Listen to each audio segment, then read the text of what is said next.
চলুন বন্ধুরা দেখে নেওয়া যাক অন্যদের তুলনায় আপনি কতটা স্মার্ট। প্রথমে লেভেল 1 নর্মাল লেভেল। 3 সেকেন্ডের মধ্যে বলুন কোনটি আলাদা। এই যে এটা যে পেরেছে সেই শুধুমাত্র লাইক করবে। এরপর দ্বিতীয় লেভেল মিডিয়াম লেভেল। 4 সেকেন্ডের মধ্যে বলুন কোনটি আলাদা।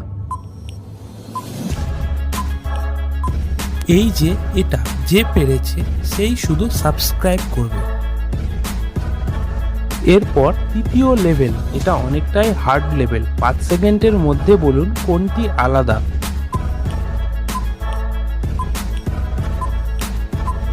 বাহ, ভেরি গুড। এটা অনেকটাই কঠিন লেভেল ছিল। যারা যারা পেরেছেন তারা কমেন্টে 3 বা অল 3 লিখুন, আর যারা পারেননি তাদের জন্য বলে দিচ্ছি এই যে এটি।